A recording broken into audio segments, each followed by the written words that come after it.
بسم اللہ الرحمن الرحیم۔ افطاری میں جلدی کرنے کی فضیلت۔ حضرت ابو ہریرہ رضی اللہ تعالیٰ عنہ سے روایت ہے کہ رسول اللہ صلی اللہ علیہ وسلم نے فرمایا، اللہ تعالیٰ کا ارشاد ہے کہ میرے بندوں میں مجھے سب سے زیادہ پیارا وہ بندہ ہے جو وقت ہو جانے پر افطاری میں جلدی کرے۔ ایسی ایک دوسری حدیث ہے، حضرت خالد ابن زید رضی اللہ تعالیٰ عنہ سے روایت ہے کہ رسول اللہ صلی اللہ علیہ وسلم نے فرمایا، جس کسی نے کسی روزہ دار کو افطار کرایا یا کسی مجاہد کو جہاد کا سامان مثلاً اسلحہ وغیرہ، تو اس کو روزہ دار اور مجاہد کے مثل ثواب ملے گا۔ ان روایت سے یہ بات معلوم ہوتی ہے کہ افطاری میں بلا وجہ تاخیر نہیں کرنی چاہیے اور جتنی جلدی ممکن ہو انسان کو افطاری کر لینی چاہیے۔ کھجور سے افطاری کرنا باعث برکت ہے۔ حضرت سلمان ابن عامر رضی اللہ تعالیٰ عنہ سے روایت ہے کہ رسول اللہ صلی اللہ علیہ وسلم نے فرمایا، تم میں سے جو شخص روزہ افطار کرے تو اسے چاہیے کہ وہ کھجور سے افطار کرے، کیونکہ کھجور باعث برکت ہے، اور اگر کوئی شخص کھجور نہ پائے تو پانی سے افطار کرے، کیونکہ پانی پاک کرنے والا ہے۔ ایک اہم مسئلہ ہے، بعض دفعہ ایسا ہوتا ہے کہ مسئلہ اگر آلود ہوتا ہے اور غروب شمس کا علم نہیں ہوتا ہے کہ بھی سورج ڈوب چکا ہے یا نہیں، تو انسان تھوڑا سا ایسے شک میں پڑ جاتا ہے کہ افطاری کا وقت ہوا ہے یا نہیں ہوا ہے۔ تو اس میں بہتر یہ کہ انسان کو تھوڑا سا انتظار کرنا چاہیے۔ جب اس بات کا غالب یقین ہو گیا کہ بھئی اب غروب ہو چکا ہے، وقت پورا ہے، پھر انسان کو افطار کرنا چاہیے۔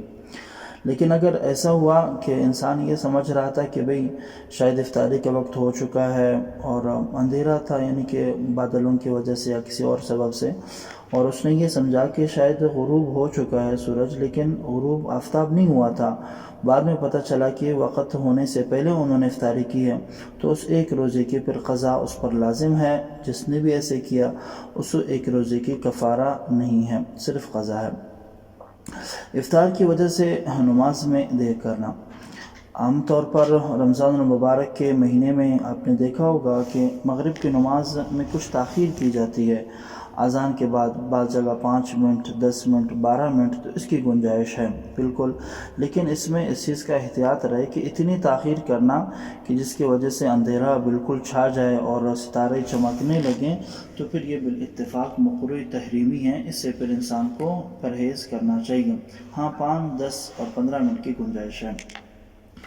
بعض حضرات گھروں میں معمول ہوتا ہے کہ سارے گھر والے ایک ساتھ جمع ہو کر کے افطاری کے وقت جو اجتماعی دعا کرتے ہیں اور اس کو ضروری سمجھتے ہیں، تو یہ ضروری نہیں ہے۔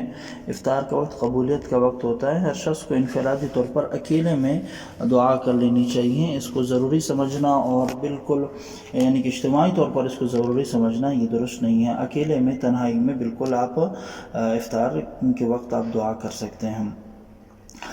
ایک اور اہم مسئلہ ہے کہ بعض گھروں میں خواتین افطاری کے کاموں میں اس حد تک مشغول ہو جاتے ہیں اور اس حد تک وہ کاموں میں مشغول رہتے ہیں کہ افطاری کا وقت چلا جاتا ہے، اور خاص وہ دعا کی قبولیت کا وقت ہوتا ہے اور وہ کھانے پینے میں جو لگے ہوتے ہیں تیاری میں، اور وہ بالکل افطاری کے وقت آ جاتا ہے اور اس وقت وہ آ جاتے ہیں اور افطاری لگا دیتے ہیں، نہ دعاؤں کا اہتمام ہوتا ہے اور اسی طرح نہ اللہ کی طرف رجوع کی آپ کو نوبت ملتی ہے۔ تو یہ ایک بڑی خطرناک بات ہے، اس میں تھوڑا سا غور فکر کرنا چاہیے۔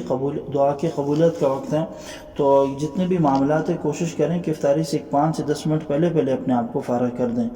بعض ہاں تو اتنا غلو ہوتا ہے کہ بالکل اذان ہو رہا ہے پھر بھی کچن کے اندر جو ہے وہ افطاری کے سامان وغیرہ کی تیاری چل رہی ہوتی ہے، یہ بالکل نامناسب عمل ہے، اس سے اجتناب کرنا چاہیے، پرہیز کرنا چاہیے۔ قبولیت کا وقت ہے، ایک ایک لمحہ، ایک ایک وقت اس کا قیمتی ہے، تو بہتر یہ ہے کہ پہلے اپنے آپ کو فارغ کر کے اس دعا کی قبولیت کے وقت میں اپنے آپ کو مشغول کر دیں۔ اللہ جل شانہ مجھے اور آپ کو رمضان کے بابرکت مہینے کے رحمتوں کو زیادہ سے زیادہ حاصل کرنے کی توفیق عطا فرمائے۔